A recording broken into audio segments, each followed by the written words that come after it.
Hey guys, Austin Hall back here with one of my weekly video tips. Sorry for the little bit of a delay. Got pretty crazy with Christmas, SHOT Show, all that new stuff coming up. So hopefully you guys got some cool stuff coming out of SHOT Show. I definitely know I had a great time. So today we're going to be talking a little bit, it's going to be a quick video. We're going to be talking about the pistol. My weakest gun, a lot of people's weakest gun. Unless you come from a strong USPSA background, you are not going to be strong with the pistol, and it is definitely something that we all need to work on. So we're going to be talking a little bit about grip, sight alignment and sight picture, and that trigger press, most importantly, mixing all of them together, combining them into an efficient and quick, not fast, quick hits on target. So what we're going to be talking about right now is grip. Obviously, first thing I'm going to do is going to make sure my firearm is unloaded, which it is. Always first step of any training or practice session, make sure the firearm's unloaded. Right-handed here, I'm going to be using my Glock 34 that was cut up by a company called Low Key Tactical. Awesome guys out of Florida, so if you have any need for a custom Glock, especially with this really cool front cocking serration up there, it's called the Gazpacho. Go ahead and check those guys out, Low Key Tactical. Alright, I'm going to get my right hand, my strong hand, up as high as I possibly can on the beaver tail of my Glock. Press it up as high as I can. You'll see some people do some craziness, they'll gum up all the way up here. I get my hand up high as I can. See my hand right there? I wrap my fingers up and I meet my fingertips to my knuckles of my left hand, and then what I'm doing is I'm squeezing my palms together. I'm squeezing my wrists. I'm not trying to squeeze my body, I'm trying to squeeze my wrists together and apply pressure. About 60% of my pressure for my grip is coming off of my left hand. About 40% coming off of my right hand. What you'll notice, put your hand out straight and try to just move your trigger finger. You have to do a lot of work, especially if you're doing it quick. You're going to see my middle finger, especially if I'm moving it quick, my middle finger and my pinky finger are going to be moving. That's called sympathetic movement. I don't want to be going so fast and squeezing so tight that a little amount of movement is causing my gun to be pulling off of the sights. I don't want to be pulling the sights off of the target just by that little bit of movement. So if I can put more pressure with my left hand than my right hand, it'll help that a lot. Come up. Using my left hand, squeezing my wrists together, I'm going to bring my gun straight up to my head. I don't want to be turtling the gun. I'm going to point the gun right at the camera here. I'm going to bring my gun straight up. I don't want to be turtling in. You'll see a lot of people doing this, turtling in. They're talking about recoil mitigation, turtling into the gun. I'm not a fan of that because I like to be able to have my head up, being able to see what's going on around me, seeing what's going on my left, seeing what's going on my right, especially if I'm moving quickly between certain amounts of targets. I don't want to be coming in compressed. If I have to look over to my right or my left, I'm not going to be able to see as well. So present the gun straight up to my head, keep those sights nice and easy aligned, pull the trigger to the rear. One of the drills I use a lot is I just do that. I'm looking at my target, I bring my sights right up. Looking at my target, I bring my sights right through. That way, I know that on a moment's notice, when speed is key, I can come up, I can be looking at my first target, especially I know exactly where I'm drawing the gun from. I can be pulling up, coming directly to my target, and I know exactly when I get my sights, I see my sights on the target in the right alignment, I can pull the trigger nice and quick, straight to the rear, and I'm going to hit that target. So, grip, one more time. I'll run over that one more time, guys. High, firm pistol grip, as tight as I can. Push my thumb down a little bit. I'm going to wrap my left hand onto my right hand knuckles, squeeze those wrists together. I like to keep my hands, I keep my forward thumb right on that forward serration. You can see that little checkered part right there. I keep my hand as forward as I can, press those wrists together, come up, straight forward. Alright, now let's go ahead and talk about trigger press. So, there's a big misconception out there that you cannot pull a trigger straight to the rear without being some kind of god, some kind of Max Michel and all this stuff. Is this gun has about a 3-pound trigger, maybe a little bit more on the edge of 3.5 pounds. That is so I can get those straight, even, clean trigger presses straight to the rear of the gun faster. I can do it with a New York trigger, with a 12-pound trigger. I can do it with a double action revolver. But your trigger is helping you do that quicker and more efficiently. So there's no need for those race guns out there with a 1-pound trigger. If that's what you're you're doing. If you're getting into that open game, that's what you're going to need to be able to compete. But these 3-pound triggers are excellent for what we're going to do.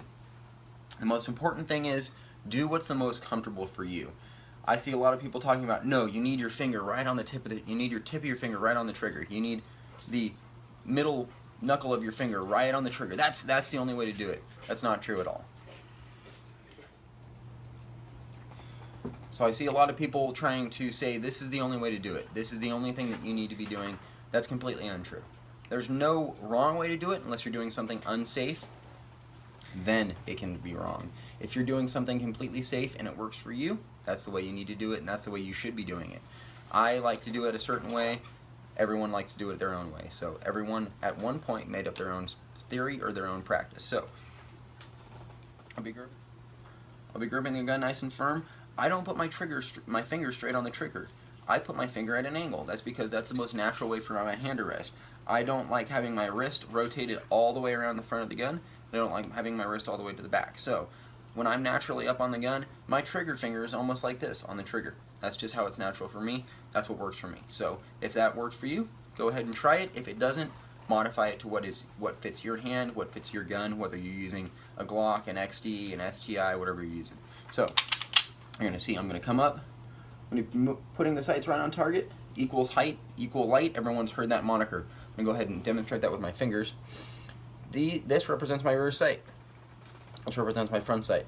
If I'm too high or too low, you can obviously see what's going to happen. If I'm off to the left, off to the right, you can see what's going to happen there. I want my front sight lined up equally between my middle of the rear sight, equal amount of light and equal amount of play between those two. That's why we use nice, even, small front sights, and then equal height. That way I know exactly what I'm doing. The most important part of that is I can have the best sight picture in the world. I can have the best trigger press in the world. If I don't have both good trigger press and sight alignment, I'm not going to be hitting the target. I can have the best sight alignment, pull the trigger, jerk the trigger all over the place. I'm obviously not going to hit my target. I can have the best trigger pull in the world. If I don't have good sight alignment, I'm not going to hit the target. It's all about matching speed and accuracy. You'll often hear a lot of people talk about going 80%, 95% of their 80, 90, 95% of their speed, but 95% of their accuracy. What we're talking about there is we're talking about we always know we can go faster. We can hot rod a stage, try to shoot as fast as we physically can, make it look really good, but when then you go back and look at the targets, we're going to be pulling Charlies, Deltas, even Mikes, missing targets, missing those small accurate shots because we know we can go faster, but it's a mix between going as fast as you can while guaranteeing your hits. Especially if we're shooting USPSA minor. Those minor hits, you got to be shooting at A's, you got to be shooting at A's and Charlies. Even those Charlies, they start to hurt after a while, so you got to slow yourself down. The mix between accuracy and speed is what's going to win. You can never miss fast enough to win. You'll hear that said a lot too. So bring the gun up, nice even trigger squeeze, get those sights on target, pull the trigger straight to the rear. Recoil mitigation comes in practice. I dry fire a lot. I don't get out to the range enough. It's an issue around here because I live in California. There's a drill that I use. I like to come out of my holster when I'm dry firing. It's not something I get to do at the range. So I mix it. What I'll do is I'll come up and I'll dry fire. At my house, I use some dummy, miniaturized targets. I dry fire at my house. And then when I get to the range, I have to put my guns on the table, lay them all out. I don't get to draw out of a holster. I don't get to reload out of a magazine pouch. So what I can do is I can bring my gun up, pretend I'm coming out of my holster right here. I can match my hands up, use that second part of my draw stroke instead of coming directly out of the holster and presenting to the target. All I have to do is present to the target and pull the trigger. That way I can mix. I can get the most out of my dry fire and the most out of my live fire practice all at the same time with the most use of efficiency. That way, instead of only getting my practice when I'm going to a USPSA match or a 3-gun match, I can get my practice when I'm sitting on a static range 10, 15 yards, but I don't have the ability to draw out of a holster. That's a big thing that's helped me. Alright, the next thing we're going to be talking about is reloads. So reloads are very important, not as much with the pistol because if you're taken into account, obviously I'm in California, these are blocked magazines with weights on the bottom, but any other state, we're talking about loading 15, 20 rounds in the magazine at one time. Doing that really quick doesn't matter very much, but magazine changes, especially if you have a malfunction, is very important. So what we're going to be doing, we're going to be indexing off the bottom of the magwell. Right here I have my Dawson magwell. You can see a little bit of brass right there. I actually took a little piece of sandpaper and I use that to polish the bottom of the magwell. That way, when I'm looking, when I bring my gun back and I look at the bottom of this magwell right here, when I'm looking, I can see this bright spot. That way I can get my magazine into my gun that much faster. Alright, so we'll show you what we're going to be looking like. I'm going to do a reload here, guys, and then I'll talk about what I'm doing, exactly what I'm looking for, what I'm trying to feel for. So, I'm going to break the shot, come down, get that magazine into the gun, and get those sights back on target as quickly as I can to break the next shot. What we're looking for here, what I'm going to be doing is, if I'm going to be looking for an advantageous situation to reload, if I'm moving between two targets, if I'm moving between two target arrays, and I have the ability to take some dull time that I'm not actually shooting, the worst thing I want to do is lock the gun to the rear. That means I've either miscounted my rounds or messed up in the stage. I've had to take in a few extras that I didn't count for, and then I've gone dry. It's the worst thing that can happen because that takes more time. I have to get the magazine into the gun and then release the slide. The most important thing I want to be able to do, count the rounds, get that right stage plan in, is I be able to reload while the gun is still hot. That way, when I'm moving between two targets, if I'm moving between two ports, I can top the gun off real quick and have whatever amount of rounds I'm having, whatever magazines you use, 10, 15, 20, 25 rounds. If you can do that real quick while you're actually not firing the gun, or you're not just standing in a static position, you'll hear it called a standing reload. Those are what's going to take the most time. So if you can have a movement or a dynamic reload moving between two ports, that's going to save you a lot of time. What I'm looking for here, when I'm drawing my magazine out of my belt, I have them angled here. You can see that. That way I can just sweep and grab. 1, 2, 3. I'm going to index my finger on the front of the magazine, right in front of the feed lips. I have the bottom of my palm indexed on the base pad of the magazine. That way, when I drop my magazine and I insert, I can use my index finger almost like a guide. I can put my index finger into the magwell and then just start pushing up with my palm.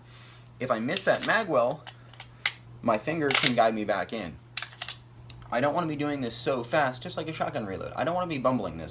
I don't want to be trying to find my magwell. If I can come up and just get the magazine into the gun nice and smooth, it's going to take a lot less time than trying to fumble for my magazine. Come up, break your last shot, you start moving to a different position, whatever you're going to do, drop the magazine. You don't want to, if you can avoid it at all costs, you do not want to remove your firing grip from this, because I can fire one-handed. If I need to and make up a shot real quick, I can fire this one last round, and then indexing my magazine with my front and my palm on the base pad of the magazine, I will release the magazine in the gun, rotate the firearm, visualizing the bottom of the magazine well right there, taking my finger, using that as a guide, inserting the magazine, getting my palm on the magazine base pad nice and tight, feeling it lock in, rotating my hand up, matching those fingers back up with those knuckles, once again reaching those palms nice, squeezing them nice and tight together, pushing back up onto the target, getting the sights aligned, and pulling the trigger for the next shot.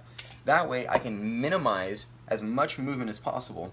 If instead of coming up and going like this and basically pushing the magazine into the gun and then having to bring my hand all the way up, if I have my hand basically covering the entire magazine, once the magazine's in the gun, all I have to do is, you saw that right there, all I have to do is basically just match my finger up with my grip on the other side.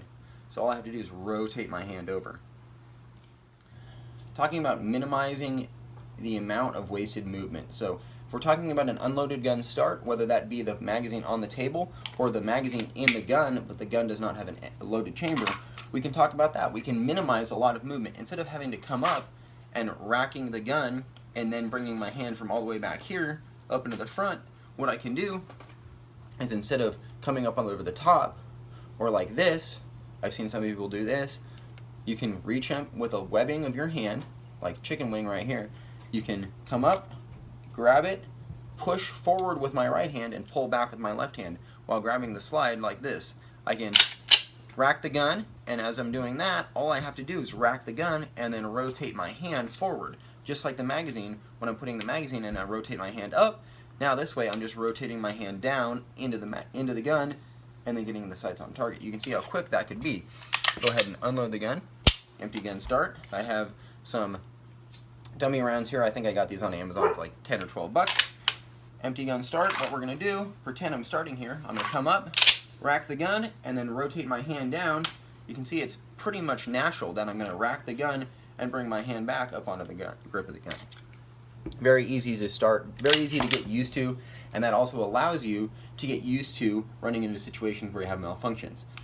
Reliability of the gun is incredibly important. If you can't trust your equipment, you're not going to be able to trust yourself to execute the stage properly. So the last thing you want to be doing is running into a situation where you're starting a stage and saying, well, I really hope these pistol rounds are going to go off, or I really hope these slugs are going to run in my shotgun. Those are those things you need to know. So I know this gun personally does not like the ammunition that I like to carry in my carry gun.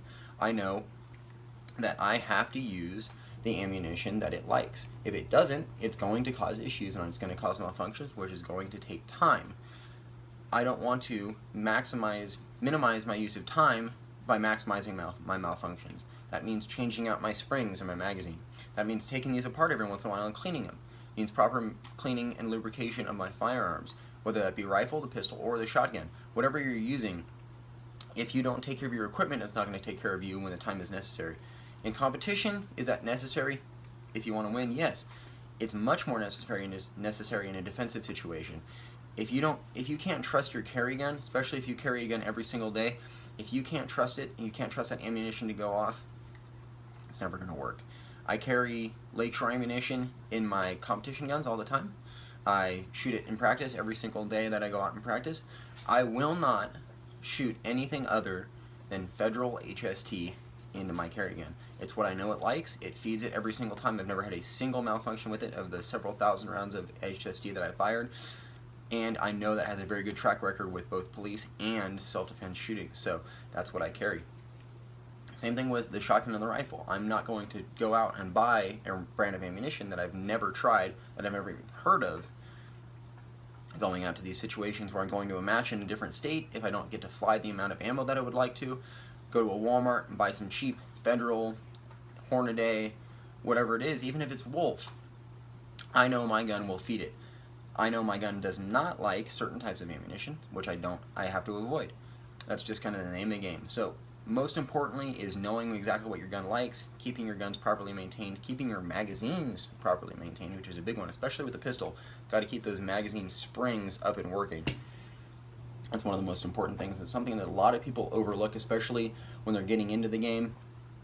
They've got an old Glock or an old XD or something that they're using for the first time in a while, and they haven't properly looked at their magazines, whether one of them is cracked, one of them doesn't have a good magazine spring.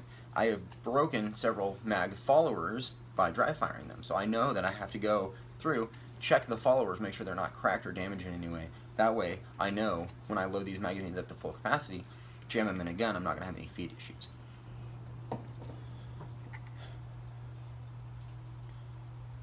Alright guys, thank you very much for watching the video. I hope you guys learned something. Like I said, pistol is not my strongest gun, but it is much more fun to shoot than a lot of the other guns I have out there. It's definitely something that I've gotten a lot more used to in the last year and a half, and I've gotten a lot better at, but there's still always more and more to learn. So hopefully you guys can teach me something. Hopefully I taught you guys a little bit of something. If you have any comments, questions, concerns, hopefully bring up a couple topics for the next episode. Leave them down in the comments below. I'd love to hear from you guys. If you have any other issues or anything, let me know. I would love to hear from you. Thank you very much for watching.